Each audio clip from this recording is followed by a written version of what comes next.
अब हम बताने जा रहे हैं लीकोपेनिया के बारे में। What is leukopenia? Leukopenia means WBC की मात्रा का कम होना। इसके पहले चैप्टर में मैंने बताया था RBC का जो लेवल कम हो जाता है बॉडी में। यूथ्रोपेनिया के बारे में, WBC के बारे में हम बता रहे हैं। WBC का जो लेवल कम हो जाता है बॉडी में, WBC को हम ल्यूकोसाइट्स भी कहते हैं, और ल्यूकोसाइट से लीकोपेनिया यानी WBC का मात्रा कम हो जाना, यानी 4000 से 11000 तक जो हमारे WBC का जो नॉर्मल रेंज होता है उससे लेवल में घट जाएगा, कम हो जाएगा। तो हमारे बॉडी का जो इम्यून पावर है WBC,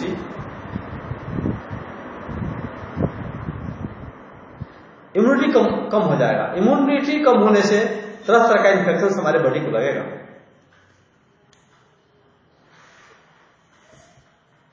WBC का कम होना यानी लीकोपेनिया पैदा होना, इसके बहुत कॉजेज हैं। पहला कॉजेज है एप्लास्टिक एनीमिया। एप्लास्टिक एनीमिया में क्या होता है, जो बोन मैरो है जहां से WBC प्रोड्यूस होता है, उत्पन्न होता है, तो बोन मैरो में किसी भी प्रकार के इन्फेक्शन लगने से WBC का फॉर्मेशन नॉर्मल नहीं हो पाता है। इस कारण से भी लीकोपेनिया होता है। दूसरा कारण इसका हाइपर एस्प्लेनिज्म। हाइपर एस्प्लेनिज्म में यानी एस्प्लेनोमेगाली, कोई भी इन्फेक्शन अगर हमारे एस्प्लिन के अंदर जाता है, जैसे कालाजर एस्प्लिन काफी जो है सो डेवलप हो जाता है, एस्प्लेनोमेगाली हो जाता है, तो ऐसे कंडीशंस में भी WBC का फॉर्मेशन नहीं हो पाता। तीसरा है माइलोडिस्प्लास्टिक सिंड्रोम।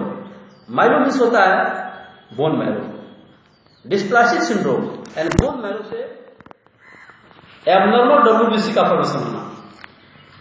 WBC का जो पार्टिकल्स है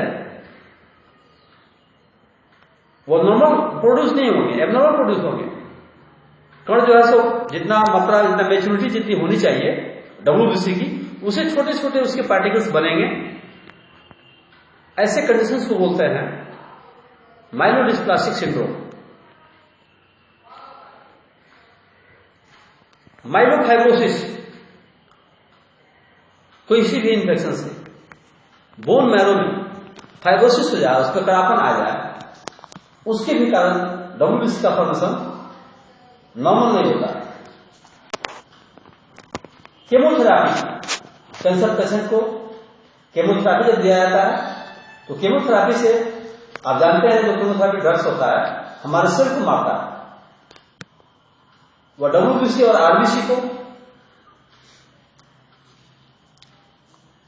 डिस्ट्रॉय करता है, तोड़ देता है, जिसके कारण जो है बॉडी की इम्यूनिटी काफी वीक हो जाती है। वहां भी WBC का मात्रा हाइपो में चला जाता है, लीकोपेनिया होने का संभावना रहता है। रेडिएशन, किसी भी आंतरिक अंग में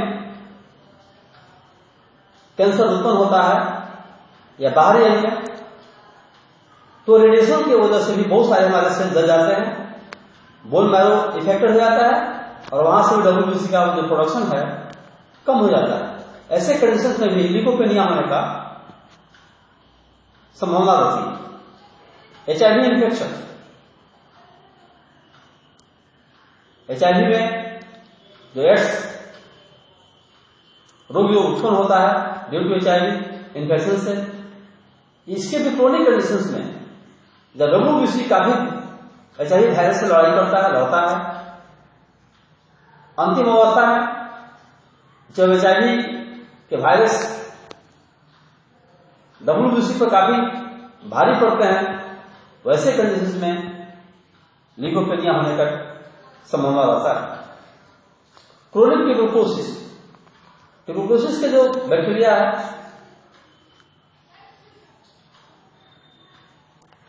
क्रोनिक स्टेज में जब रोग ठीक नहीं होता है किसी भी औषधि से, तो ऐसे कंडीशंस में WBC बैक्टीरिया से लड़ते लड़ते काफी जब कमजोर हो जाता है, वहां भी ल्यूकोपेनिया होने का संभावना रहता है।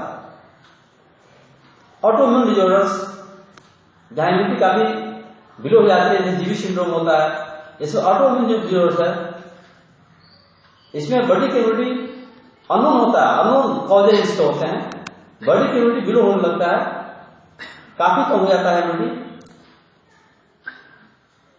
जैसे रिमेटॉइड आर्थराइटिस,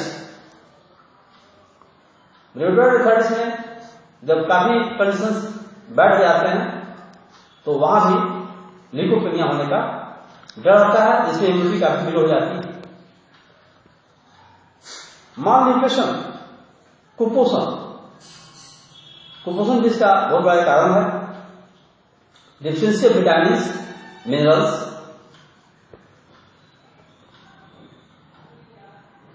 की वजह से भी ल्यूकोपेनिया होता है। तो ऐसे ड्रग्स हैं, एंटीबायोटिक है, पेनिसिलिन ग्रुप की दवाइयां हैं, स्टेरॉइड्स है, पेन किलर ड्रग्स है, इसका लंबे समय तक सेवन करने से भी ल्यूकोपेनिया होने का डर होता है। ऐसे कंडीशंस में इलेक्ट्रोहोम्योपैथी में ट्रीटमेंट हम क्या लेंगे, कैसे हम ट्रीट करेंगे? हमारी दवा क्योंकि हमारी बॉडी के इम्यून पावर को, इम्यूनिटी को बूस्टअप करता है। इलेक्ट्रोहोम्योपैथी को शरीर में न रंग है, न गंध है, न स्वाद है। इसकी औषधियां डिफॉल्ट लेवल में हमारे बॉडी के डीप लेयर तक जाकर के सेल की इम्यूनिटी को बूस्टअप करती है और असाध्य रोगों को ठीक करती है। तो इलेक्ट्रोहोम्योपैथी में डब्ल्यूबीसी को बूस्टअप करने के लिए सबसे पहले इस ग्रुप की दवा हम S1 देंगे, A3 देंगे, C4 देंगे, भरवन, कोई भी वायरल इन्फेक्शन के चलते अगर हमारा बोन मैरो इफेक्टेड है तो भरवन भी देंगे, WE, वेनम, इन सभी दवाओं का स्ट्रॉन्ग डोज में प्रयोग करेंगे। एस्टन का स्ट्रॉन्ग डोज, लिम्फोन का strong dose, Indian electropathic remedies research by doctor Arjun Singh, ये 25 नंबर स्ट्रॉन्ग डोज में देंगे। और मैट्रिक फार्मास्यूटिकल्स का हेल्थ टोन सिरप, जिसके अंदर काफी मिनरल्स, विटामिन भरा हुआ है, हेल्थ टोन के अंदर, ये औषधि जो है हमारे डब्ल्यूबीसी को बूस्टअप करती है, बोन मैरो को एक्टिव करती है, जिसे आरबीसी डब्ल्यूबीसी का फॉर्मेशन नॉर्मल रेंज में होने लगता है और ल्यूकोपेनिया ठीक हो जाता है। कोई ऐसे डाइट है जैसे कैटनोइड डाइट, जिस खाद्य पदार्थ का रंग पीला, नारंगी एवं लाल हो उसे कैटनोइड कहते हैं। कैटनोइड्स, इसमें काफी मात्रा में आपको डब्ल्यूबीसी को बूस्टअप करने के लिए इसमें प्रॉपर्टी होता है। तो कैटनोइड्स का डिफिनेशन है, विच वेजिटेबल फ्रूट्स या herbs contain yellow, orange and red pigment that is known as carotenoids. Carotenoids जैसे कैरोट्स, गाजर, इसका पिगमेंट पीला होता है, रेड होता है। बीट, चुकंदर,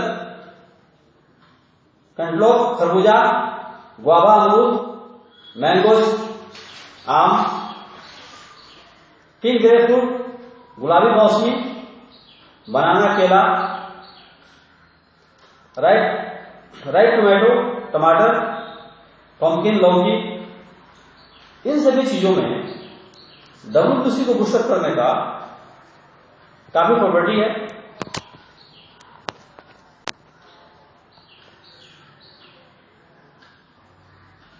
और भोज्य पदार्थ में प्रोटीन का मात्रा भी ज्यादा लेंगे, जिसे जितने सीड फूड है, बीज वाला पदार्थ जितना होता है उसमें प्रोटीन की मात्रा ज्यादा होती है।